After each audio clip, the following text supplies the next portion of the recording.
There are only a few days left to join the Business Edit Group coaching program before prices increase on January 1st. If you're a service provider who's feeling overwhelmed, overworked, and underpaid, don't let another year go by staying stuck. If you want this to be the year that you finally build the business of your dreams, one that lights you up, doubles your revenue, and allows you to work part-time hours, now is the time to join. In this program, you'll follow my signature 5-step method for building a productive and profitable business. You'll get business minimalist strategy, marketing systems, and productivity roadmaps that are simple to understand and easy to implement, plus 12 months of weekly coaching to help you overcome any road bump that comes up along the way. Let this be the year that you finally hit your revenue goals and create a life first business. Join me inside the Business Edit at www.jadeboyd.co/coaching and get my step-by-step blueprint with everything you need to build your dream business in 2024. Again, the early sign-up pricing ends on December 31st, and the program will officially kick off on January 2nd. So don't wait. If this sounds appealing to you, but you're not sure if it's the right fit, feel free to DM me on Instagram and we can chat. My only goal here is to help you make the right decision for you and your business. And you can find me on Instagram at jadeboyd.co. Now back to the show.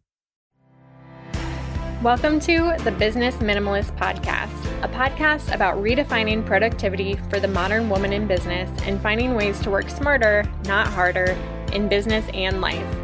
I'm your host, Jade Boyd.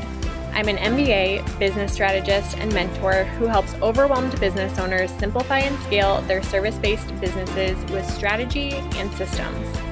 On this podcast, we'll explore simple ways to earn more while working less.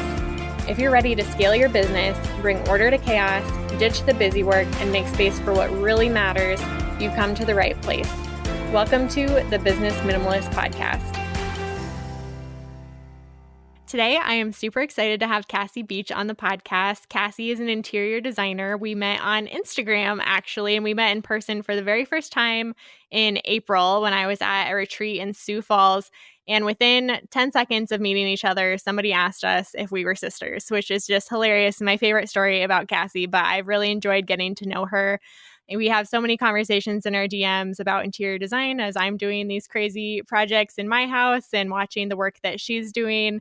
And we started talking a while back about productivity and interior design and the overlap between the two. And so I'm really excited to have her come on the podcast today and talk about office spaces specifically and how to design an inspiring and functional office space that helps you stay productive, especially in this work from home age. So I am super excited for this episode. Welcome to the podcast, Cassie. And why don't you go ahead and give yourself like a little introduction too about you and what you do?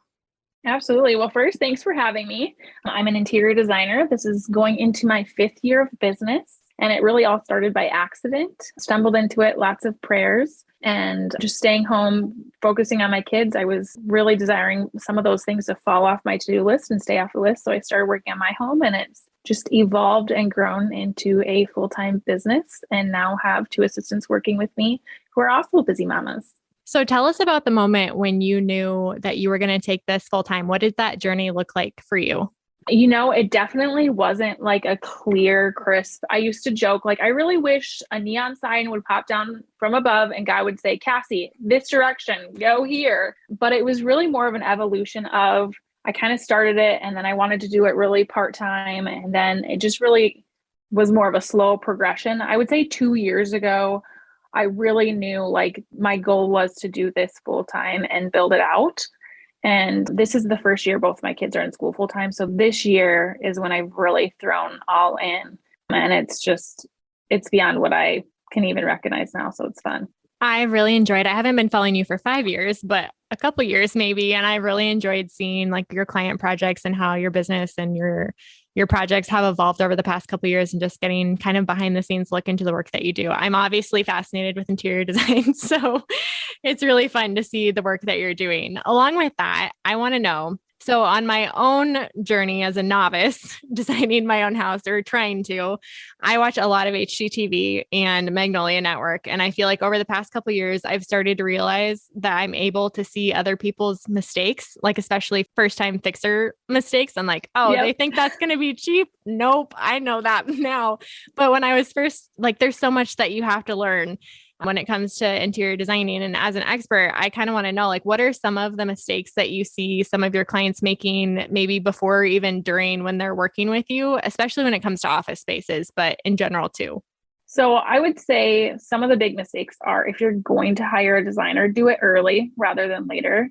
It will save you so much in the long run. And in the big scheme of things, especially if you're taking a renovation on, we are not a huge investment and we can actually save you money and time. Same thing with furniture. One of the things I do is I share my discount with clients. So at the end of the day, if you're doing all new furniture, some of that can actually save you, so that my services are so minimal. But then outside of that, just like the mistakes I see commonly when I'm doing consults is furniture hugging walls. I think especially in office spaces, people just tend to line their walls. They get really scared about floating furniture. But if it's your primary workspace, I tend to prefer to float that desk out in the middle of the room so that you're not just hugged up against a wall. Another thing is just not thinking through functionality and storage and how the space is used, and being practical about what you're going to do in the space and who you are and how you function. And then just the other thing is probably not making it a priority, just kind of throwing extra furniture in there. And if it's your primary workspace, I mean, outside of your bed, that's probably where you're spending most of your time. So just investing a little time and energy and some resources to really spruce it up and make it an experience. Too many wood tones is kind of a big pet peeve of mine. If you get more than 3 wood tones in a space, it starts to feel like a college dorm, or like you have all this hand-me-down furniture and not intentionally designed. That was our whole house when we got it. A little 70s paneling on the walls, a different wood trim, and all wood floors. It's a lot. It gets to be a lot. The other thing is probably scale. Scale is probably the biggest game changer. I always joke that you don't want your things in your home to look like you got everything at the dollar spot at Target. They have great things there, but they're too small. So really getting key pieces in the right size will change dramatically how you use and function in the space. And then lighting always impacts it. So those are my big top hitters for priority to start with. What are some of the benefits that come along with redesigning a workspace specifically? You mentioned a couple of them, but I feel like it's really easy to not think about those things. Like you said, small changes can make such a huge difference. And so what are some of those benefits that you see your clients getting, or that even you personally have gotten out of redesigning your office space and thinking about those things a little bit more? Absolutely. So I always say, and this goes beyond the office space, but your home is an experience. I'm an Enneagram 7. There's my dead giveaway. So as you're going through your home and doing the day-to-day, creating an experience and moments and pauses and touch points that elevate changes it from just like the spot that you're checking into to an experience of your day. Again, how much of your time are you spending working? Make it comfortable, make it functional, make it little pieces to make it special. Really transition, for example, outside of the office space where you do your coffee in the morning, creating a little coffee bar, where you wash your dishes, putting a little tray and pretty smelling soap in a pretty container and a neutral scrubber. Those are just touch points throughout the day where you spend a few minutes in your home. The office should be the same thing, whether it be a pen holder that I have a pot where I put my pens. It's not like a cup, but a pot that I found that I really love that adds a little texture. The same thing should be true in your office. But then also productivity. If you have a well-designed space, you will have a well-designed workflow and you will be more productive and efficient and less distracted. And then it's easier to maintain too. I love that. I love thinking about it as an experience rather than just a place that you go to do certain things. And I think what you said about having it be inspiring for a lot of creatives and coaches, they come to this point in their business where they realize that their primary focus isn't working in the business. It's on the business. And a lot of that is vision setting and working in that inspired space. So if someone here is getting to that point where they're acting like the CEO, that is huge to have a space accessible every day where you can go to feel inspired. I don't think that can be underestimated. And I think that other cultures, and we talked about this on Instagram, but the Danish hygge principle, or is it Scandinavian or Danish? I think it kind of translates to both. Like you see it in both cultures, but I think it's actually Danish is where it's from. Do you want to talk a little bit about it? I feel like Yeah. other countries do this like experienced living a lot better than American culture, at least from what I've seen. But if you want to talk a little bit more about that, I would love it. Oh, 100%. So first of all, I really love, it's called the Little Book of Hygge, and it kind of dives into the different parts of your lifestyle and how, ironically, their culture, like where they live geographically, is very similar to Alaska. Like they have long periods of time where they have minimal sunlight. But the World Happiness Project, I think is who it was, did a study on them. And like out of everyone in the world, they were ranked one of the happiest cultures and people. So they really started diving in, and that's where they discovered the Hygge and how they really emphasize your day-to-day life being an experience. And whether it's the meal you make or the grocery store you go to around the corner or the lamps in your living room, their consumption of candles is like through insane. The roof. It's insane. But it's really elevating and playing on the five senses and how you can take any space and create an experience for your day-to-day life. And it's so funny because I will tell clients this, but after we've come and the team's done the install, they really do circle back and they're like, I knew that what you were saying was true, but until I experienced it, I didn't realize how much it impacted my everyday life, whether it be how I feel in my home or whether it be it gives me the confidence to invite others in my home.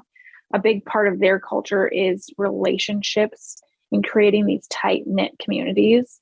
I actually read in the book that it was really hard for people to go to that area and get ingrained in the culture because they have such a tight-knit community that it's hard for a new person to ingrain themselves in it. But I even had a client just a few weeks ago, we finished the install and she said her kids, she has grown kids, and her son was sitting at the counter and he goes, Mom, I don't want to go home. Your house just feels so good. It feels like home, and our house doesn't feel this way. And that's what it's all about, whether it's your office space or whether it's your living room or your primary bedroom. It's about the feeling that home should evoke in you. And I think that's particularly important for like bringing this back to office spaces. If you're inviting clients into your office space or having meetings in your office space, and you even mentioned having Zoom meetings in your office space and setting the tone, so important. So for someone who's thinking like, okay, I'm not hitting the target here, I need to do some work and want to create that experience, what are the first few things that they should be thinking about as they start that process? Absolutely. So the first thing when I start any space is really thinking through what are the tasks that you will need to accomplish in there, especially in a workspace. What is your current workflow and where could it be improved upon? You know, maybe it is you need a large space to spread out because you're doing task work with items. You know, someone like me that maybe has samples, they want to be able to spread out that type of thing. And then also really diving into who's going to be using this space, whether it's just a solopreneur or whether they're going to have clients in it, whether it's in almost every home office I do, I incorporate a spot for husbands and kids to pop in because that's real life working from home. And then really from there, defining the function that you need in this space. If you start there, then you'll have a functional space, and the aesthetic side of it and the pretty things are actually the easier things to add. And then I really try to think through how you can elevate the experience. So for me, I have ambient lighting, I have a diffuser, plants if you can. I have a cozy blanket that I keep in my office because it gets cold, or soft fuzzy slippers because that's the reality. You can have business on top and comfy on the bottom, but just really thinking through that and then defining once you have your how you're using it for tasks and what kind of storage you need, then you can define furniture layout and plan and how to incorporate it. I usually tell people really focus on whatever is within your desk space are the things you're using daily. Anything that's less than daily, I often do kind of like how I have it in my office, shelves or storage behind, because it's really simple to turn your desk chair around and grab it without having this abundance of stuff around you when you're trying to work and focus. Yeah, absolutely. That makes a ton of sense. For someone who doesn't have an office space, a lot of entrepreneurs these days are working from home. What is kind of the next best solution that you would give? How do you get that same experience if you don't have a spare bedroom or something to turn into that office? Great question. I actually don't have like a designated office. And I would say the first thing to do is don't be afraid to kind of bounce around your house a little bit until you identify the space that's going to work for you and your family to chunk out, and then really invest some time in planning and prepping the space. So, for example, I started out working from our primary bedroom, and I was there about 6 months and quickly realized I absolutely hated working in my bedroom for so many reasons. Like, I can't tell you how many times my husband came in to shower and I'm like, no, get out. I want to go home. So that's the first thing, but don't be afraid to get creative. So for example, my space is a storage. It was actually, when the house was built, designed for a storage space under our stairs. So it's a 6x12 space that I've really maximized function. I've done office spaces in like a traditional closet, whether it be in a guest room or something like that, where you tuck it in there and things like that, or just a corner of the living room. I think you have to know, it kind of goes back to knowing yourself and knowing what's your prime environment. For me, I really needed to be able to close the door and not have people parade through when I'm on calls and things like that. And I wanted a backdrop that I do enough Zoom calls, and with my industry, I needed it to look professional in an instant. So I didn't want to have to worry about making my bed before I jumped on a Zoom call type thing. So really defining that helps a lot, but don't be afraid to get creative with your home and spaces you have. So along with that, for people who are working from home, clutter affects our ability to focus. I don't care what you say about being able to function in a cluttered environment. Like, I read the research, it definitely affects our ability to focus on one thing. And especially working from home, not only in your office, but in every area of your house, I find myself getting distracted by like piles of mail on the counter and, the little things. So what are some of your best strategies that you have from an interior design perspective to eliminate some of that clutter that's preventing us from giving our best focus to our work?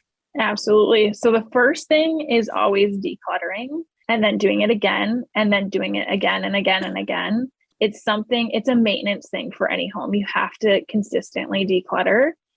And I just remind people, I think that we can get very emotionally attached to material things. That at the end of the day, we marry our spouses and not our things.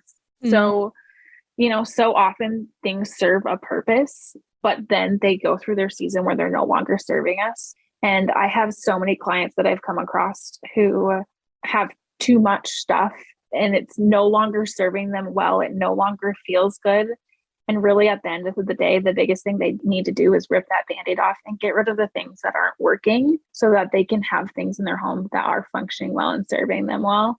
So that's definitely a big one. And then knowing who you are as a organizer. So there's this really great resource on YouTube. Her name is called Clutterbug.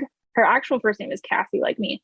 And I think she also has a show on HGTV, but she defines people into 4 different categories. So, and she kind of has 2 categories and then 2 subcategories below them. So the first one is, are you someone that needs to see your things? Do they need to be out? Are you the person that needs that pile on your counter so you remember to pay the bill?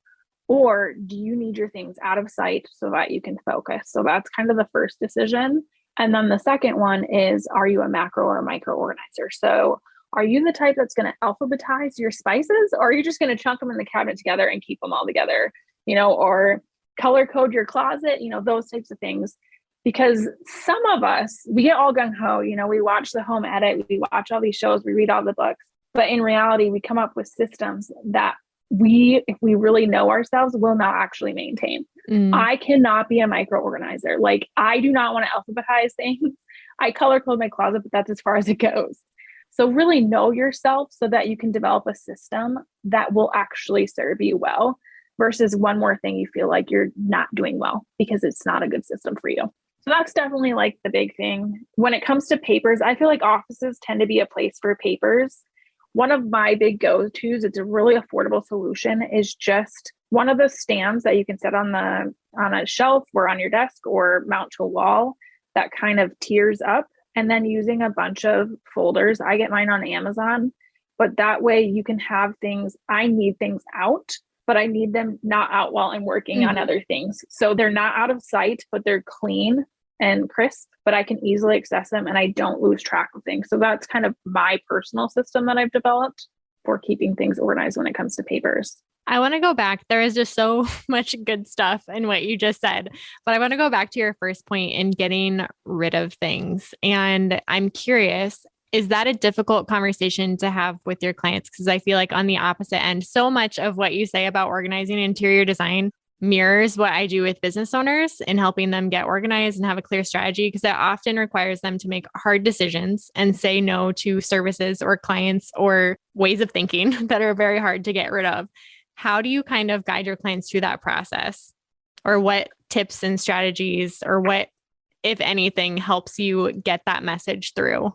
Great question. It's definitely use a little bit of like a counselor mentality when you're approaching those things, because it's such an emotional thing for so many people. Oftentimes, I really try to, in that initial conversation, focus on what they want out of the space and really defining that and putting images behind that, putting words behind that, putting products behind that. And I think one of the big ways is as you develop their trust and as I develop their desire and they see the excitement of what it could be, then it's so much easier to circle back and say, okay, if we're going this direction, it doesn't leave room for this, and then they can really see the potential of what their space has. If I start by just pulling it away, that's when they really white knuckle and hang on to it. So I always start with the direction we're going. And sometimes I even get all the way to install and I'll style the whole space and I'll just tuck that piece away. And then they love it so much that they can't picture putting it back. Yeah. So that's usually the approach. It definitely takes developing trust, but it really helps to focus on where they're going instead of where they've been. And then also incorporating some really meaningful things in ways that, like I just had this conversation today. Sometimes if you have too many things like that, they just drown each other out and nothing's special. But if you take the handful of things that are really special and elevate them and put them and style them in a way that they really get to shine, then it truly does become an experience in your home versus just a house full of things that were important to other people but no longer are elevated. I love that. And going back to the second point that you said too about systems, and there's no copy and paste systems when it comes to your house, because every person, every family is different. Therefore, you can't read a book and just mimic everything that they do. You need to really intentionally think, like you said, about what you want it to be for your life, like what is going to support your rhythms. And I love interior design books. I love home organizing books. I own probably half of them by this point. I love to geek out on that stuff. But at the end of the day, like everything that I have implemented in my home looks different. Like you're saying, everything you implement for each of your clients looks different. And I do want to tie that in with businesses, because I feel like organizing physical spaces, there's so many things that carry over to organizing digital spaces and organizing like business processes. And I find the same thing to be true. I just love seeing the overlap between organizing interior design and running a business. It's something that I think about a lot when it comes to organizing and helping business owners like get clear on what they want and how to get there. And I feel like copying and pasting like marketing strategies or task management systems, like you have to learn and see what's out there. But at the end of the day, it's your space, it's your business. Like you have to decide for yourself what's going to work and keep iterating. I think I started my first like Marie Kondo moment. That was my entryway into, I don't know what you want to call it, home organizing or minimalism. But the first round was really, really hard. I was that person who didn't want to get rid of anything. And now I'm just like, get rid of everything. I agree. And I think it gets easier and easier because once you've done it, you realize it's kind of an out of sight, out of mind thing that like half the things you think are really important, once they're gone, you don't even remember they existed. Yeah. And, my big thing, especially as a business owner, as a mom and a wife and all the balls we keep in the air, like I went through years where my word was just simplify. Like we need to simplify as much as we can so that we can thrive and we're no longer a stuff manager. I think that when we get too emotionally involved, then we shift things from this place to this place to this place, and it's not even things we're using. Mm-hmm. Yeah. And I feel like the state of just the American dream and where we're at, we're constantly pushed this message that more is better. And if you have a problem, you need to buy something to solve it, or you don't like the way your living room is, like buy this to solve it. And that's usually not the answer. It's usually just getting rid of things and simplifying. I 100% agree. There is so much joy and peace that comes with having a home or a lifestyle that you can manage. that you don't feel like you're drowning, whether it be drowning in things or drowning in tasks or just any of it. This is why you and I are friends. We just agree on everything. I know, right? Soul sisters. We might not be actual sisters. Right. We do look somewhat alike. So along with this, I feel like I have really gotten obsessed with plants recently. And you mentioned plants and styling. Tell us, plants can be overwhelming for someone who doesn't own any. And when you start researching plants for your home, like it is super overwhelming. Or if you go to a plant store and see all the different varieties and you have no idea how to do plants, especially when it comes to inside, which is even more tricky. Talk us through how you style with plants and what people can think about, like what types are your favorites, all the plant things. I would love to hear it. You and I both know I love, love, love plants, but for years, my husband jokes that our home was the place they went to die. Aww. And even now, I joke they're alive, but they definitely do not thrive. I'm not the best plant mom. I can keep them alive now, though, which is a huge step. And I feel like that is the one thing that every space needs. It's just this organic element that adds softness and nature, and it elevates any single space. Doesn't matter where it is. I would say for any newbies out there, pothos are a really great one to start with. Snake plants are a great one to start with. I know fiddles are really, really popular, but they are finicky and end up in hospice very quickly. Yes. Few umbrella ones. I think one of the best things that you can do is just take a picture of your space and where you're planning to put one and head to a local plant store and just talk to them. Know which direction the window faces.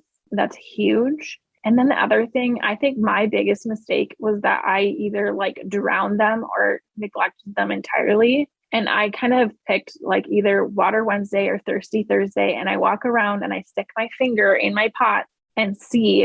And if I actually even have this tool that I got on Amazon that you can check the moisture level. But ultimately, if they're wet in there, they're fine. Don't water them. And that's my trick to keep them alive. They may not thrive, but they'll stay alive if you do that trick. And then also don't be afraid. There's some really, really great faux options. I have a lot of busy families that I work with that they're like, I am too busy keeping humans alive. I don't want one more thing to keep alive. That I'll do really great faux options and then just work your way up to it. It is kind of addicting. I think Jade and I have talked about this a lot. Like it is a little bit addicting to once you start and once you can keep a couple alive, it's really fun. There's something gratifying about it once you get into it. But I think it's kind of one of those like you're truly an adult when you can keep plants alive. Yes, it does kind of feel like that. I actually learned what you just said about scale when it comes to plants because I realized this year that I had a ton of tiny plants and I didn't like the way that they looked. And so now I'm into buying giant plants, which is even worse when it comes to being addicted to it. But it is a lot of fun and it makes a huge difference having like big plants versus small plants in a space. 100% agree. I think that's a big one. I actually just had my husband brought home this plant. He was holding out on me. He's had this plant this entire 10 years of our marriage.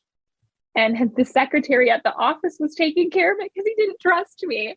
Aww. But he finally brought it home and it's great. I love it. But big plants are awesome. They're a bit of an investment. Some of the plant stores, though, do offer, I don't know if it's like this in your area, but we have a local store in town that they'll actually like come out on site and either just maintain the plants for you or help you if they're feeling, which is huge because especially some of them are a big investment. So if you can have someone that helps you, I know they do a lot with commercial spaces, but if you have enough of them in your house, they'll come out too.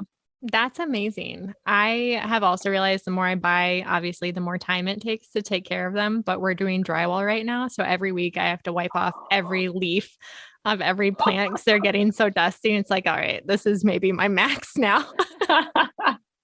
If someone else could come do that, that'd be great. No doubt. I agree. They're so fun though. Like they just are. Doesn't matter what your style is. A good plant goes a long way. Yeah. Quick story. And then we'll move on because we could talk plants all day. But when I was working at Grand Canyon as a business consultant, we did a lot of research around like outdoor education and the effects of being in nature. And it is astounding in terms of productivity too. So tying this back to an office space, having a plant or even a window or even looking at studies show like a picture of nature in your office can dramatically increase your productivity, which is something to think about when you're thinking about styling your office. But kind of along those lines, let's talk about lighting. And you mentioned lighting in terms of an office. And what are some of the best types of lighting for an office space? Ideally, like you said, if you have some natural light, that's best to be able to just work in light. I'm the queen of having all the lights off and working in natural light, and clients coming home like, why don't you have any lights on in here? I just love sunshine. But lamps are great. I'm one that sometimes I sneak down to my office early in the morning, and there's nothing more peaceful to me than coming on and only turning my lamp on with a nice hot cup of coffee and going to town and just putting a little worship music on, starting my diffuser. Like, so having lighting for all situations. If you do a lot of Zoom call, making sure the lighting is on the other side of you and in front of your face is really, really helpful. So when you talk about interior design, it's about creating functional spaces, but also inspiring spaces. So again, for those entrepreneurs who are working from home, or even if they're not, do you have any last tips for making the space extra inspiring or adding that extra touch to elevate it? Absolutely. So I usually don't do a ton of word art unless it's truly, truly meaningful. Like the eat sign in the kitchen, not necessary. We know where we eat type thing. But That's great. I would say that space, that is definitely a place that if you have like words that are really powerful to you, scriptures that are meaningful, this is the place to do it. Like I even have the art that I have in my office that I see is word art. And then I constantly write notes of the podcast that I'm listening to. Like I listened to one yesterday that said, you will rest in the Father's hands when you leave the rest in the Father's hands. And I really liked that. So just incorporating meaningful phrases, this is the place to do it. And then taking it like a step further. So for example, maybe it's an image that inspires that out of you. My husband in his office, when we were staying at this really cool Airbnb that used to be a convent. Interesting. Yeah, they had this really great picture that has this man sitting in the very back of an old church. And all of the people were in the front, and this guy was back by himself. And I think it was actually titled like the prodigal son or something. But then it showed Jesus standing at the back by that guy and just like kind of supporting him. And that picture just always really inspires Jerry. So he ended up like hunting it down and getting a print of it to put in his office as a reminder. So things like that. I just did an office last fall where she has pictures of her very first office with her kids crawling on all over her, and kind of those reminders of where you've started, especially like you and I are business solo entrepreneurs. So many of your followers, I feel like, are too. And sometimes when you're in the thick of a day-to-day of running a business, it can feel overwhelming and you forget how far you've come. So those pictures that remind you of where you started and how far you've come can be that little nudge to get you over the edge. And then what else? Just incorporating meaningful things. Don't be afraid to get creative. I frame things a lot. So Melissa's office, again, she does branding and websites and things like that. And she had this old typography that she had found in a cool shop in downtown Omaha. She's like, it's literally been in a bag in my drawer. Like, I don't know what to do with it. It's really cool. To her, it represents where her industry started. And so we took the glass out of a really cool picture frame and put it on black paper, glued them to black paper, and then framed it and put it on her shelf. And she's like, oh my gosh, I never would have thought to do that. So just those little things. I had a gentleman whose dad passed away, and his dad always had a pocket knife. He joked, he's like, my dad could not go through security today because he always had a pocket knife. And he's like, it's just been like tucked away in a box. But when I see that, like, it makes me, that is my dad. So I found a frame at Home Goods that had like a gem in it. So it was a little bit more dimensional. And I pulled the gem out. And then I put the pocket knife in there with these little sticky things that I get on Amazon. And then he also had a pocket watch. So I like opened up the pocket knife and put that pocket watch in there. And that was tucked by his coffee pot. So like just those little things that maybe otherwise would be tucked away in a drawer, figure out a way to make them part of your experience. And so that when you look around, you have those reminders of who you are and where you've been to inspire you on the days where you don't know where you're going. I love those tips. I am looking for art for my office currently. I love your advice to find something that inspires you, like specifically related, like what encourages you or what you want to see happen. I feel like that's why vision boards are so great when it comes to goal setting, because the more you are reminded of it, the more it affects your actions on day to day. And like, that's all you have as a business owner is like small daily actions that hopefully add up and get you closer to where you want to go. I'm not great at creating vision boards, I'll be honest, but I like the idea of just finding one or two inspiring things and framing them.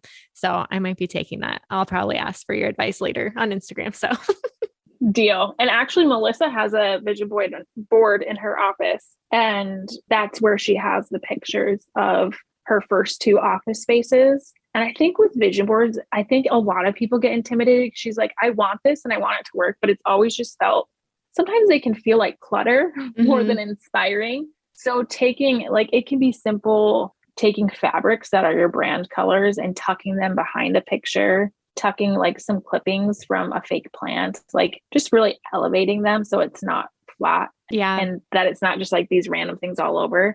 And even something as simple as, you know, taking a thank you card that a client wrote and cutting it apart and putting it on some cardstock and then pinning it to it. Like those are little things that you can create a vision board that's like evolving with everyday items you already have. And make it look cohesive. I like that too. Yes. You are full of good tips. We could sit here forever, but let's go into the bonus round. I do have a couple of last quick questions to wrap up our call. So are you ready?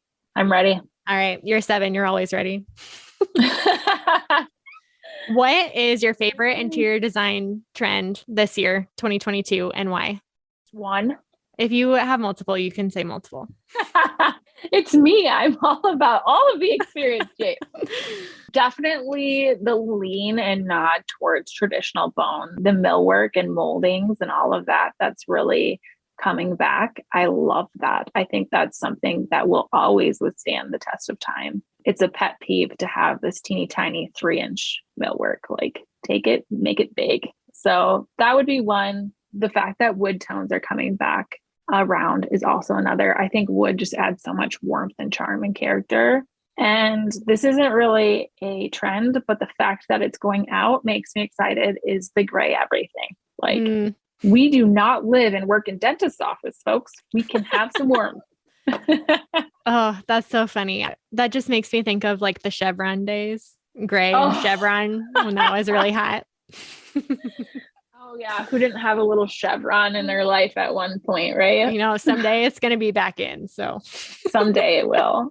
Okay. Bonus question number 2. Where are your favorite places to shop? And this can be really for anything when you're talking about sourcing furniture or finding, like you said, fabrics or picture frames. Like, where are your go-to places? First place, your home. You can find a lot by just getting creative with what you have and rethinking how it is used or functioned. And then, you know, I'm not the traditional designer. I love high-end things, but I always tell people you don't want to be married to your things. And if you overinvest in them, you feel like you can't move on when it's time. So I'm a huge fan of, you know, Target, Amazon, Wayfair. Home Goods is one of my favorites. I go there a lot.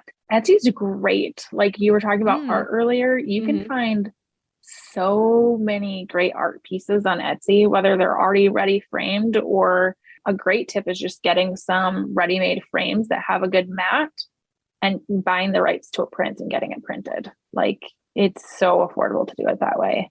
There's so many options. So those are my big ones online. You can find anything online. Yeah, that's how I did our bedroom art. I got an Etsy print, and it also feels good to support a small business too. Yeah. The frames are kind of, if you get the glass frames, they can be really expensive, but the prints are like super affordable, and it's a great way to support small businesses. So I love that. Well, thank you so much for coming on the podcast today, Cassie. As always, it's always great to talk to you. Thanks for having me. Thank you so much for listening to this episode of the Business Minimalist Podcast. If you enjoyed today's episode, I'd be so grateful if you'd rate it on iTunes, Spotify, or wherever you're listening today. Your rating and review will help more small business owners discover helpful episodes each week. Don't forget to check out the show notes for the tools and resources mentioned in today's episode, because good ideas don't grow businesses, action does. And if you want more business minimalist tips and resources, head on over to Instagram and follow me at jadeboyd.co. I'd love to hear what you took away from today's episode. I'll see you next time on the Business Minimalist Podcast.